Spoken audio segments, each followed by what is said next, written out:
नमस्कार, स्वागत है आप सभी का YBN बिहार झारखंड में। मैं हूं आपके साथ मुदिता। 20 नवंबर दिन वही, स्टेज वही, नीतीश कुमार का 10वीं बार शपथ लेना सब तय था। लेकिन शपथ से ठीक 24 घंटे पहले एनडीए के कमरे में एक सवाल गूंजा, डिप्टी सीएम कौन बनेगा? और जवाब में जो तूफान उठा वो चिराग पासवान के सपनों पर ठहर गया। आज की पूरी कहानी में हम बताएंगे कि चिराग पासवान डिप्टी सीएम बनने वाले थे, लेकिन अंतिम समय में ऐसा क्या हुआ कि नीतीश कुमार की सरकार ने ये कुर्सी उनसे छीन ली। क्यों बीजेपी ने हाँ से ना कर दिया? क्यों जेडीयू असहज थी? और क्या चिराग ने खुद कुर्बानी दी? क्योंकि उन्हें आगे जाकर चीफ मिनिस्टर मटेरियल बनाया जा रहा है। पूरी कहानी शुरुआत करते हैं। 2024 लोकसभा 5 में से 5 सीटें, 2025 विधानसभा 19 सीटें हैं। 2 साल में चिराग पासवान का ग्राफ इतना तेज उठा कि वह एनडीए के सबसे प्रभावी युवा नेता बनकर उभरे। बीजेपी के गलियारों में चिराग को फ्यूचर फेस मानने की चर्चाएं भी तेज हुई, यानी तस्वीर साफ थी। डिप्टी सीएम का पद एलजेपी-आर की पहुंच में था। गृह मंत्री अमित शाह की मौजूदगी में जेडीयू और बीजेपी के बीच कई दौर की बात हुई और सूत्र बताते हैं कि किसी समय पर एक बिंदु ऐसा आया जब एलजेपी-आर को डिप्टी सीएम देने पर सहमति लगभग सी बन गई थी। नाम 2 घूम रहे थे, चिराग पासवान और चिराग के जीजा अरुण भारती की।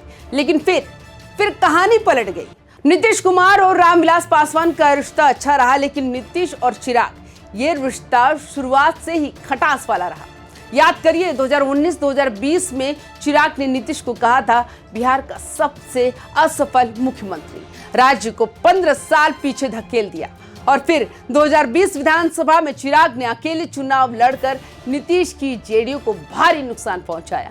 ये बात नीतीश कुमार के दिल में आज भी चुभती है और यही कारण था कि शपथ से पहले की सभी बैठकों में नीतीश कुमार का इशारा साफ था कि चिराग को बड़ा ओहदा मत दो, क्योंकि चिराग पासवान बहुत तेजी से आगे बढ़ रहे हैं। बीजेपी के अंदर भी 2 राय थी। एक तरफ वो चिराग को युवा नेतृत्व का चेहरा बनाना चाहती है, लेकिन दूसरी तरफ बहुत जल्दी बहुत ज्यादा देना बड़ा खतरा साबित हो सकता था, क्योंकि इससे चिराग का कद बढ़ेगा, उनकी लोकप्रियता और बढ़ेगी। दलित युवा और मोदी समर्थक वोट में वो सबसे बड़ा चेहरा बन जाएंगे और आने वाले सालों में वे सीधे सीएम कंटेंडर बन जाएंगे।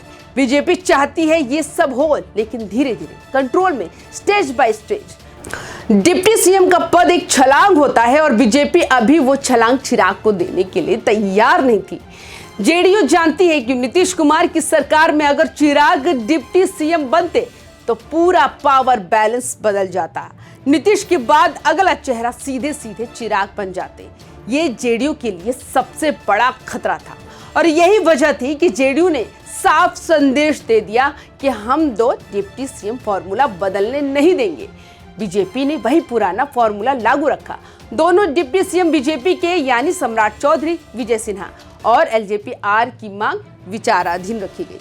सबसे दिलचस्प हिस्सा यहाँ है कि चिराग पासवान ने कोई विरोध नहीं किया, ना कोई बयान, ना कोई नाराजगी, ना कोई दबाव। सूत्र बताते हैं कि चिराग को समझाया गया कि अभी पद छोटा मत लो, बड़े खेल में तुम बड़े खिलाड़ी हो, तुम्हारा समय अभी नहीं, तुम्हारा समय आने वाला है। यानी चिराग ने कुर्सी छोड़कर अपना कद बचाया। अब सवाल, चिराग की पार्टी से आज कौन कौन मंत्री बने? एलजेपी-आर के 3 नाम मजबूत माने जा रहे थे, राजू तिवारी, संजय पासवान, संजय सिंह। और मंत्री बने राजू तिवारी और संजय पासवान। ये दोनों चिराग के सबसे भरोसेमंद और संगठनात्मक चेहरे हैं, यानी सीधे शब्दों में चिराग का असर दिखा, लेकिन कुर्सी नहीं मिली। अब ये भी सवाल उठता है, क्या चिराग एनडीए के फ्यूचर सीएम फेस है? क्योंकि सामने आता है नीतीश कुमार का उम्र फैक्टर, जेडीयू की गिरती सीटें, बीजेपी को एक स्थायी चेहरा और एनडीए में युवा चेहरों में सबसे ज्यादा लोकप्रिय, सबसे ज्यादा वोट खींचने वाले नेता हैं चिराग पासवान। तो क्या बीजेपी चिराग को धीरे धीरे फ्यूचर सेम फेस बना रही है? इस सवाल ने पटना की राजनीति को और गर्म कर दिया है। तो आज की कहानी में एक बात तो साफ हो गई कि चिराग डिप्टी सीएम बन सकते थे, लेकिन नीतीश, जेडीयू और बीजेपी के कॉम्बिनेशन ने उन्हें रोक दिया और चिराग ने इसका विरोध भी नहीं किया।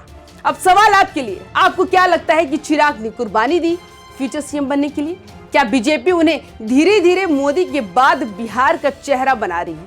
क्या नीतीश कुमार चिराग के कद से डरे हुए हैं?